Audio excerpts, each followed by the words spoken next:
اللهم صل على سيدنا محمد يا رب صل وسلم دائما أبدا على حبيبي. الحمد لله والصلاة والسلام على رسول الله أما بعد فأعوذ بالله من الشيطان الرجيم. بسم الله الرحمن الرحيم. رب اشرح لي صدري ويسر لي أمري واحلل عقدة من لساني يفقه قولي. رب زدني علما رب زدني علما رب زدني علما. صدق اللہ العظیم. ناظرین کرام، السلام علیکم ورحمۃ اللہ وبرکاتہ. آج ایک حدیث مبارکہ کی کتاب کا مطالعہ کرتے ہوئے ایک ایسی عجیب حدیث مبارکہ سامنے آئی جس نے دل خوش کر دیا، اور عمل کے حساب سے اور ہر ایک مسلمان کی یوں کہو ضرورت ہے، اور ہر ایک مسلمان کی تمنا اور اس کی جو دعا ہے اس کا حل اس کے اندر بیان فرمایا ہے.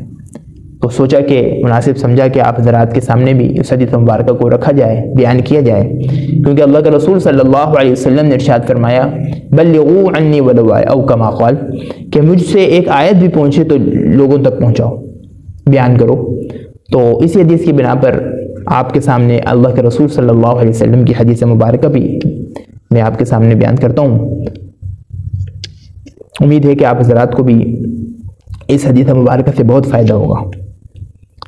اور ہر مسلمان یہ چاہتا ہے، چاہے وہ مسلمان کتنا ہی گناہ گار کیوں نہ ہو، اس کی دعا اور دل میں کونے میں یہ تمنا ضرور ہوتی ہے کہ میں جنت میں جاؤں اور جہنم سے بچ جاؤں. کوئی مسلمان ایسا نہیں ملے گا جو کہے گا کہ میں تو جہنم، بلکہ وہ اس کی امید اچھی ہوگی، وہ کہے گا کہ میں تو اللہ سے امید ہے اللہ مجھے جنت میں بھیجیں گے. تو اس کے اسباب اور اس کے کرنے کے کام، جنت میں جانے والے اعمال اللہ کے رسول صلی اللہ علیہ وسلم نے بیان فرمائے. اور قربان جائیں ہم صحابہ کرام رضوان اللہ علیہم اجمعین پر کہ جو ہم سے سوال ابھی ہو سکتے تھے وہ سب سوال اللہ کے رسول صلی اللہ علیہ وسلم سے صحابہ رضی اللہ عنہ نے پوچھ لیے اور ہم کو بتلا دیے. انہی میں سے ایک سوال یہ تھا جو حضرت معاذ بن جبل رضی اللہ عنہ ایک جلیل القدر صحابی ہیں، اور فرمایا کہ حلال اور حرام کے سب سے بڑے مفتی حضرت معاذ بن جبل، وہ فرماتے ہیں کہ ایک دن میں اللہ کے رسول صلی اللہ علیہ وسلم کے پاس تشریف لایا اور میں نے عرض کیا کہ اللہ کے رسول مجھے کوئی ایسا عمل بتلا دیجئے جس کی وجہ سے میں جنت میں پہنچ جاؤں، سبحان اللہ، اور جہنم سے دور ہو جاؤں. اللہ اکبر. کس قدر مسلمانوں کا ایک بنیادی تمنا اور دعا ہے، وہ پوچھ لی. تو ہر مسلمان چاہتا ہے کہ یا کوئی ایسا ہو جائے، ایسے عمل مل جائیں کہ جن کو کر کے میں جنت والے راستے میں چل دوں اور جہنم سے بچ جاؤں. وہ حضرت معاذ بن جبل رضی اللہ عنہ نے پوچھا. تو اللہ کے رسول صلی اللہ علیہ وسلم نے فرمایا کہ تم نے بہت بڑی بات پوچھی ہے. بڑی اور بھاری ہونے کے باوجود اللہ جس کے لیے آسان کر دے اس کے لیے آسان ہے. یعنی جو کام ہیں بظاہر مشکل لگیں گے لیکن اللہ کی توفیق سے وہ کام اللہ جس کو چاہتا ہے آسان کر دیتا ہے. طلب اور تمنا دیکھتا ہے اللہ تعالیٰ. تو فرمایا کہ لوگ سنو، جو سب سے بنیادی اور فکر اور اہتمام کے ساتھ ادا کرنے والی چیز ہے وہ یہ ہے کہ اللہ کی عبادت کی جائے. کیسے کی جائے؟ کہ اس کے ساتھ کسی کو شریک نہ بنایا جائے، بالکل وحدہ لا شریک اللہ کی عبادت کی جائے. یہ عقیدہ ہوا. اور اسلام کے بنیادی جو ارکان ہیں ان کو اللہ کے رسول صلی اللہ علیہ وسلم نے ذکر فرمایا، جن میں سے پہلے فرمایا کہ اللہ کی عبادت کی جائے کہ ایسی کہ اس کے ساتھ کسی کو شریک نہ بنایا جائے. نمبر 2، اچھے طریقے سے دل کی توجہ اور حضوری کے ساتھ نماز کو ادا کرنا، زکوٰۃ ادا کرنا، اللہ نے توفیق دی ہے، مال دیا ہے، رمضان المبارک کے روزے رکھنا، اور اسی طرح حج بیت اللہ کرنا. یہ تو بنیادی ارکان ہو گئے.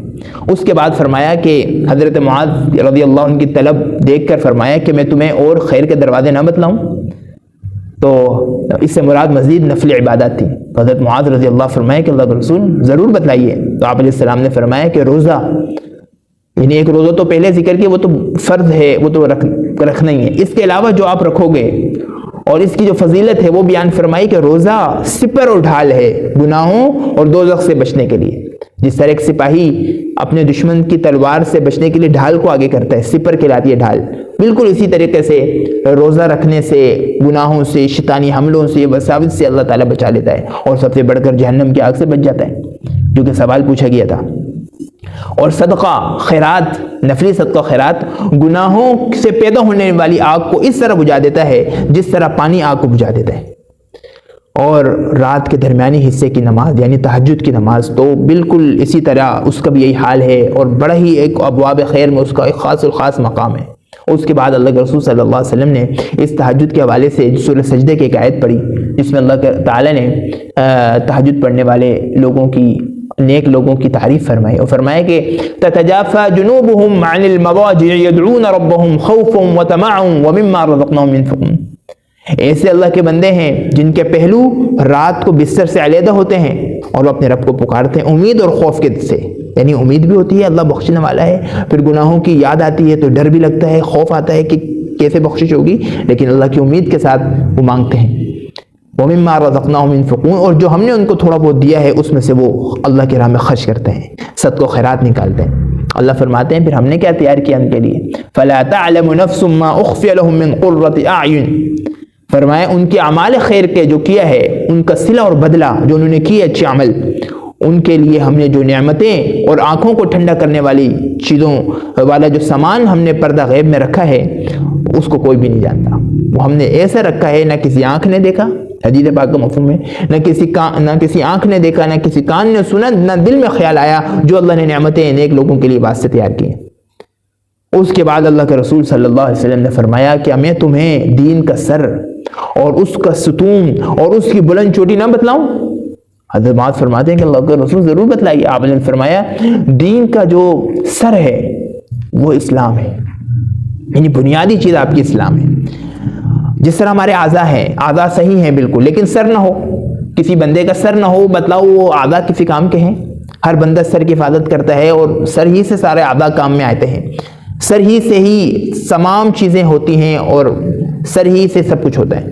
تو اس کے لیے بیان فرمایا کہ دین اسلام کا، دین کا جو سر ہے وہ اسلام ہے، اس کا جو ستون اور بنیادی چیز ہے وہ نماز ہے، اس کی جو بلند چوٹی وہ جہاد ہے۔ جب تک مسلمانوں نے جہاد کو پکڑا رکھا اور کرتے رہے، پوری دنیا پر حکمرانی کرتے رہے۔ آج جو ہمارے حکمران امریکہ یورپ سے بھیک مانگ رہے ہیں اور قرضہ مانگ رہے ہیں اور ملک چلانے کے لیے، جب تک جہاد زندہ تھا اور اس وقت تک جو ہے یہ سب لوگ ہم کو کرایہ دیتے تھے دنیا میں رہنے کا، مسلمانوں کو جزیہ اور ٹیکس دے کر رہتے تھے۔ تو فرمایا کہ تمہارے جو دین کی چوٹی بلندی ہے وہ جہاد ہے، اسی میں تمہاری ترقی کا راز مضمر ہے۔ آج سمجھیں یا بعد میں سمجھیں، اصل بات یہی ہے۔ اس کے بعد کافی باتیں ہو گئیں تو پھر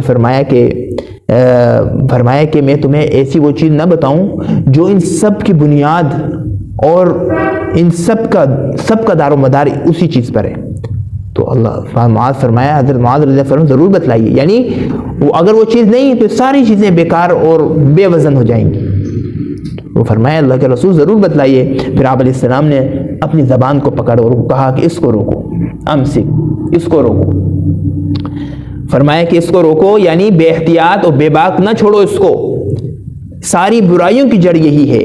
آج بھی ہم دیکھ لیں، کسی بندے کی اگر لڑائی ہوتی ہے، قتل و غارت ہوتی ہے، تو قتل ہو گیا بندہ اور پھر کیا نقصان ہوا؟ خاندان تباہ ہو گیا، بچے یتیم ہو گئے، عورتیں بیوہ ہو گئی، ماں باپ بے آسرا ہو گئے۔ پتہ کیا چلا بھی لڑائی ہوئی، لڑائی سے پہلے کیا ہوا؟ زبان درازی ہوئی، گالم گلوچ ہوئی، بے عزتی ہوئی، توہین کی، اس کی سبب لڑائی بڑھتے بڑھتے قتل تک آ گئی۔ تو دیکھیں زبان ایک بنیادی جڑ ہے تمام گناہوں کی، اس لیے اس کے بارے میں اللہ کے رسول صلی اللہ علیہ وسلم نے بہت بیان فرمایا کہ اس کو روکنا ہے۔ اچھی بات کہے نہیں تو خاموش ہو جا، خاموشی بہترین تمام چیزوں سے نجات دلانے والی ہے، جو خاموش رہا نجات پا گیا، حدیث پاک کا مفہوم ہے۔ اسی طرح ایک حدیث پاک میں اللہ کے رسول صلی اللہ علیہ وسلم نے فرمایا کہ صبح جب آدمی اٹھتا ہے تو سارے اعضاء اس کے ساتھ لجاہت کے ساتھ زبان سے کہتے ہیں کہ بھائی تو رحم کر، یعنی ہمارے بارے میں خدا سے ڈر، کیوں کہ تیرے ہی ساتھ ہم بنے ہوئے ہیں، اگر تو اچھی رہی، صحیح چلتی رہی تو ہم بھی سکون سے عافیت کے ساتھ رہیں گے، دنیا میں بھی آخرت میں بھی، اور اگر تو ڈگمگائی اور بے باکی کی، بے احتیاطی کی تو دنیا میں بھی نقصان، آخرت میں بھی ہم تیری وجہ سے جہنم میں جلیں گے۔ تو اس لیے حضرت معاذ رضی اللہ تعالیٰ نے یہ سب سنا تو پھر ان کے دل میں خیال آیا کہ ہم تو صبح و شام کتنی باتیں کرتے ہیں دوستوں سے، گھر والوں سے۔ فرمایا کہ اللہ کے رسول کیا ہم جو باتیں کرتے ہیں کیا ان کا بھی ہم سے مواخذہ اور پکڑ اور پوچھ ہوگی؟ حضرت معاذ رضی اللہ تعالیٰ عنہ کو فرمایا، آپ علیہ السلام نے سکلت کا امو کو یا معاذ، یعنی تجھ کو تیری ماں روئے، جیسے ہم کہتے ہیں تیرا بیڑا کرا کو کیا بات کر دی، یہ پیار سے ایک جملہ کہا کرتے ہیں، عرب کے ہاں یہ مشہور جملہ ہے۔ فرمایا کہ آدمیوں کو دوزخ کے بل، دوزخ میں ان کے منہ کے بل لے جانے والی چیز زبان ہے۔ زبان کی بے باکانہ باتوں کی وجہ سے وہ جہنم میں منہ کے بل جائیں گے۔ اللہ ہم سب کی اس سے حفاظت فرمائے۔ تو اس لیے تمام چیزوں کو بیان فرمایا کہ اس کا مدار بنیاد زبان ہے۔ تو اللہ کے رسول صلی اللہ علیہ وسلم نے پورا ایک خلاصہ اللہ کے رسول صلی اللہ علیہ وسلم نے ہمیں بیان فرمایا کہ تم نے بنیادی چیزیں اسلام کے ارکان کی وہ تم نے مضبوطی کے ساتھ تو کرنی اس کے علاوہ مزید ترقی کے لیے تم نے روزہ رکھنا ہے نفلی، وہ ڈھال ہے، صدقہ دینا ہے۔ اسی طریقے سے آپ علیہ السلام نے تہجد کی نماز کی فضیلت بیان فرمائی۔ اسی طریقے سے دین اسلام کی اہمیت کو بیان فرمایا کہ اصل جو بنیادی چیز ہے وہ ایمان اور اسلام، اس کی جتنی حفاظت ہو کرو، اور اس کی مثال سر سے دی۔ سر ہے تو تمام اعضاء کام کر رہے ہیں، نہیں ہے تو کوئی بھی کچھ بھی کام نہیں کرے گا۔ تو اس لیے کافر لوگ بھی کام کرتے ہیں نیکی کا، لیکن ان کے پاس اسلام دین نہیں ہے، تو دنیا میں تو ان کے نیک عمل کا بدلہ ملے گا، لیکن آخرت میں ان کے لیے کچھ نہیں۔ اللہ تبارک و تعالی سب سے پہلے مجھ کو ان تمام باتوں پر عمل کرنے کی توفیق عطا فرمائے، اور ہم سب کو سامعین ناظرین جو اس کو سن رہا ہے دیکھ رہا ہے، ان سب کو ان حدیث مبارکہ کی سمجھ، علم اور عمل کرنے کی توفیق عطا فرمائے۔ وآخر دعوانا ان الحمد للہ رب العالمین۔